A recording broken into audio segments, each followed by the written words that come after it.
Okay, I'm here with Raul Cantu, who is a fellow member of the APSI Cohort 15 group at uh, Texas State University, pursuing a doctorate in education, focus on adult, professional, and community ed.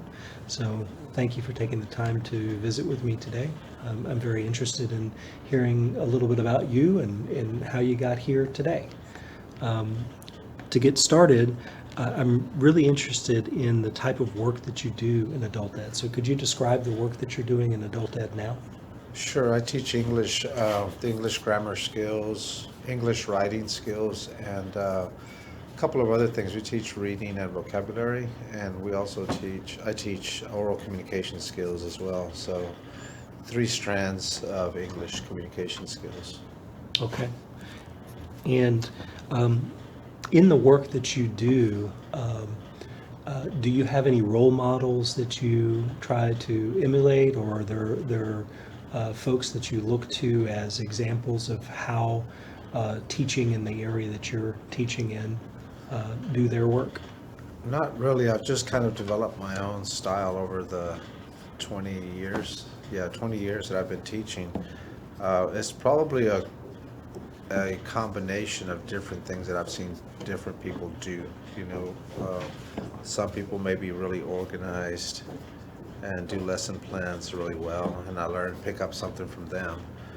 But then another person is more, um, has another way with their classroom, with the classroom management, that they have a different style from some other person, and maybe I pick up something from them. So, yeah, you're always just picking up little pieces from different people, but not any one particular person.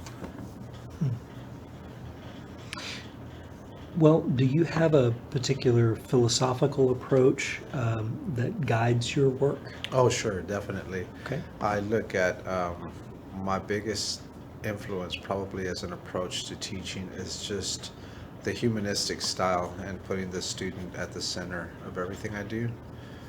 And also just remembering that I teach adults, and then knowing that they're adults, that they're autonomous individuals with valuable background experiences and knowledge that they bring to the classroom.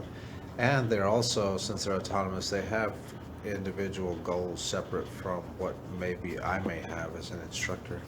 So keeping all that in mind, keeping those three things in mind, the student's autonomy, their background knowledge, and also what their goals are, I think that helps me in the classroom. I think so. Tell me a little bit about where you work. We didn't get to that in the first question. Sure, I work at a So community set that college. context for me. Sure, I work at a community college in the Southwest, and it serves both urban and rural districts. It has a combination of students that maybe are inner city, and we have some rural campuses that serve in other communities. I happen to teach in one of the ones that are more the outlying community of our district where I work at. I'm in one of the outlying campuses, and so I have a combination of suburban and rural communities represented there. And the campus is three buildings. They're adding another building or two up there for the nursing students, but all in all, it's a nice little community college, small little place. When you're thinking about teachers of adults, so when you consider teachers of adults, are there any personal or professional characteristics that you believe will help them be successful in their work? Sure, yeah. I think if you're a teacher of adults, you have to understand that each student has, they have already background knowledge. They're not empty slates, and they're not empty vessels. They already have knowledge. All you're really trying to do is trying to help them reach their goals, whatever those may be. And hopefully it's still a passion or motivation to become self-directed, and to be self-motivated and not necessarily need anyone to tell them what they need to do as far as academically or professionally. So, teachers, you're saying that maybe an important characteristic is for the teacher to recognize that the adult brings a set of experiences and certain knowledge to the table. And so they're not just pouring knowledge in, but instead empowering the students to achieve their goals. Right, exactly. Trying to use what's already there and maybe adding to it, but not trying to change it or trying to treat it like they're empty. Uh, the opposite of the banking model. We don't want to treat them like empty vessels. How might a teacher assess how to come alongside a student and support them in the achievement of their goals? I think you have to ask questions such as, what do you know and what do you want to know?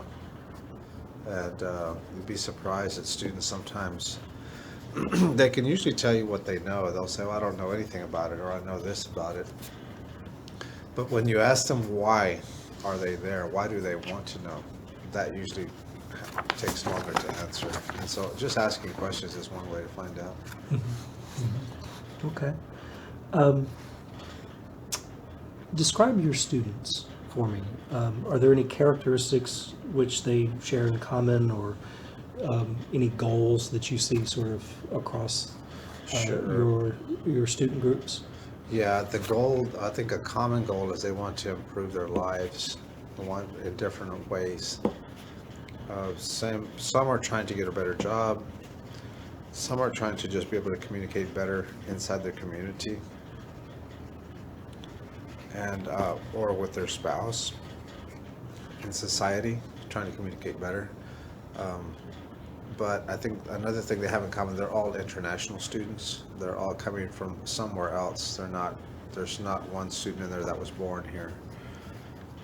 And so they're international. They all want to improve their lives. Those are two big common themes I see.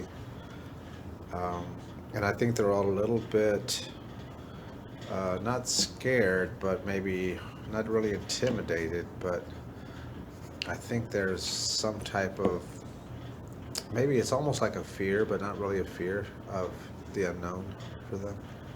They're in a new place.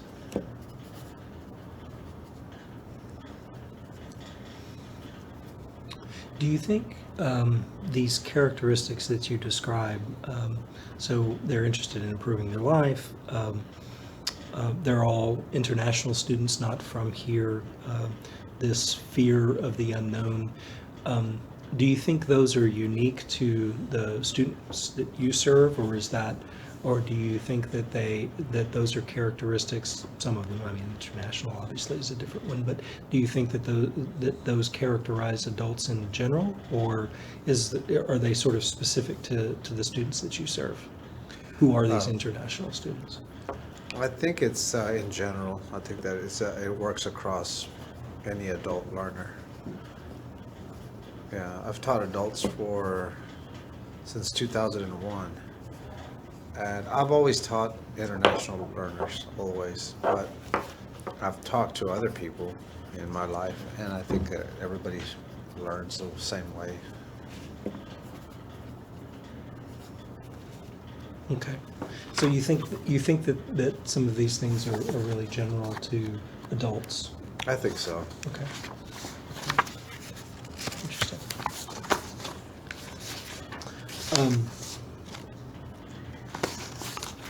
How did you become interested in pursuing doctoral study, in adult ed, here specifically at Texas State University? I researched the other programs that were, the UT, the other ones that were locally, that were close. Living in Georgetown, I was looking at things in Austin or close to Austin. And the first place, obvious was UT because it's the biggest university in the area. And some of the other ones like Baylor and Dallas. But most of those are seems like they're focused towards administrative type degrees, doctoral degrees. And my interest is more towards educational research, behavioral studies, and not so much administrative things. So that's what drew me to this program because they really put a heavy emphasis on qualitative studies. And that's where my interest is, that type of research, and not so much the other type that they offer, say at UT, for example. If we step back from that, how did you decide to, what made you take the decision to pursue a PhD to begin with?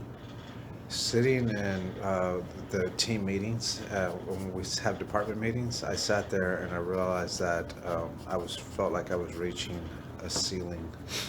I had reached a limit on what I could do with a master's, at least what I was being able to do at that moment. So the next obvious logical step for me was to pursue a more advanced degree and just go for a doctorate. I got you. What are your goals when you complete the program?